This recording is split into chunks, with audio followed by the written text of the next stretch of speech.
Bismillahirrahmanirrahim. Assalamualaikum warahmatullahi wabarakatuh. Hamdan wa syukranillah wa la hawla wa la quwata illa billah. Allahumma salli wa sallim barik ala nabiyina Muhammadin wa ala alihi wa sahbihi wa barik wa sallim ajma'in. Sabaris rahimakumullah. Alhamdulillah, pada kesempatan kali ini Allah masih berikan kita banyak nikmatnya, nikmat iman, nikmat Islam, nikmat sehat, namun juga nikmat sempat, dan tak lupa nikmat semangat untuk thalabul ilmi. Kita bisa memanfaatkan waktu meskipun hanya beberapa menit, kan tetapi bisa meningkatkan kualitas keimanan dan ketakwaan kita kepada Allah Subhanahu wa taala.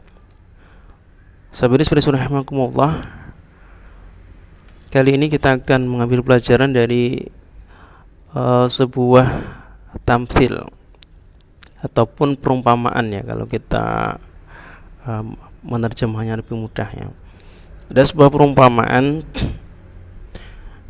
dikisahkan dahulu ada seorang raja yang bijak, raja yang adil dan senantiasa memperhatikan keadaan rakyatnya.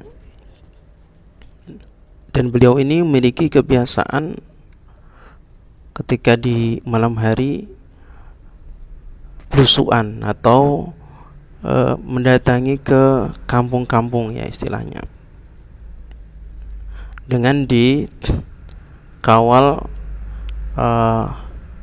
pengawalnya, tentunya dengan pakaian atau busana yang tidak mencolok, artinya dengan tampilan seperti orang biasa. Dan kala itu menemukan ada satu rumah yang sangat-sangat sederhana, yang hanya dihuni seorang nenek tua dan anaknya yang sudah beranjak dewasa.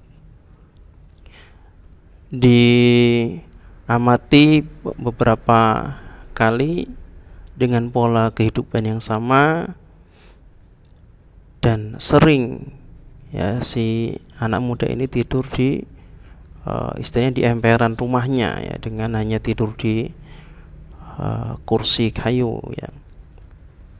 Nah, kemudian raja ini ingin memberikan kesempatan, ya, untuk keluarga ini, gitu. Ya, suatu malam dia datang, kemudian memerintahkan pengawalnya untuk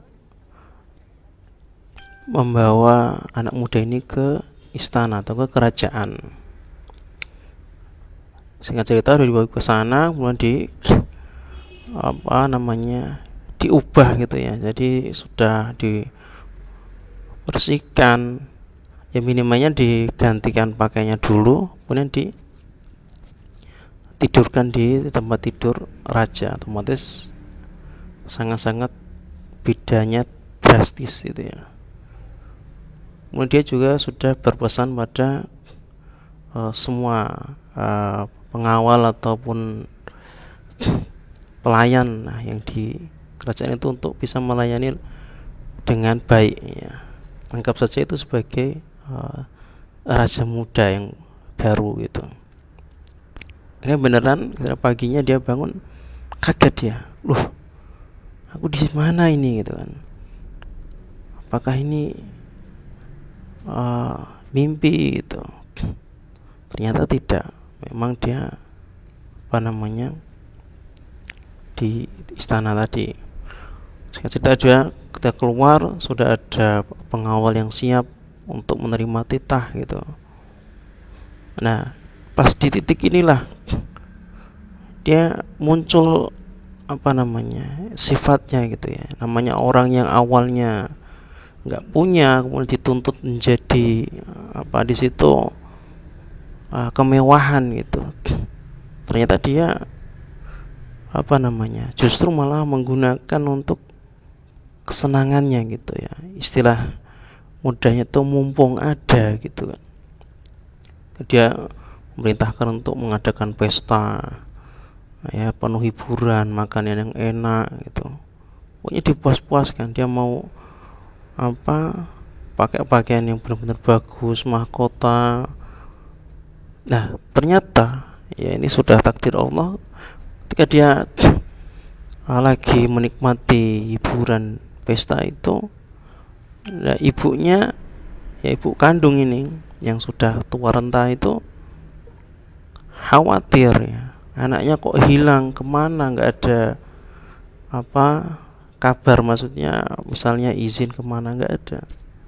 Akhirnya dia ingin melaporkan ke kerajaan. Ya, kalau dahulu masih seperti itu sudah hal yang lumrah gitu ya, melaporkan ke kerajaan. Nah, otomatis dari pengawal ini yang ya hanya melayani, melaporkan pada anak muda yang menjadi raja ini gitu kan. Nah, ternyata dia pas melihat, wah itu kan ibuku gitu, dia khawatir nanti kalau sampai menghancurkan citranya sebagai raja itu, dia ini tidak mau mengakui gitu kan. Karena dia bilang udah, bilang aja lagi sibuk nggak bisa menemui gitu kan, terus nanti kirimkan sekarung beras ke rumahnya, paling udah seneng gitu. Akhirnya bener itu dijalankan.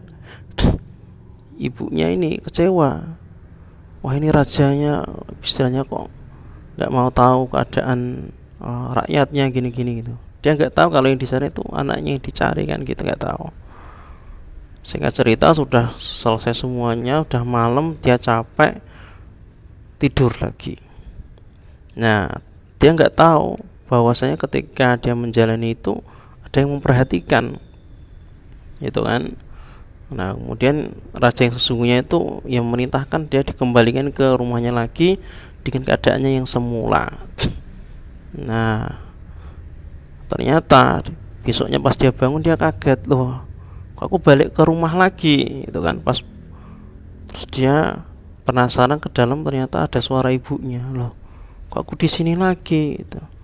Nah, pas dia melihat ada sekarung beras itu dia nyesel, waduh, tahu gitu kalau pas aku jadi raja tak kirim banyak emas, banyak berlian. Nah, ini sahabat rahimakumullah, dapat kita ambil pelajaran bahwasanya kehidupan ini juga seperti itu. Allah sudah memberikan fasilitas untuk kita bisa mudah beribadah, ya, menjalani hidup sehari-hari. Kalau kita tidak bisa menggunakan kesempatan yang Allah berikan, ya kita akan merugi, menyesal seperti anak muda tadi. Maka marilah di bulan Ramadan ini kita gunakan untuk benar-benar menggunakan waktu, harta, pikiran, semuanya bisa bermanfaat, baik itu untuk kedekatan dengan Allah maupun untuk masyarakat di sekitar kita. Terima kasih, semoga sedikit ini dapat bermanfaat. Berjuang tanpa kenal Allah hingga jadilah. Assalamualaikum warahmatullahi wabarakatuh.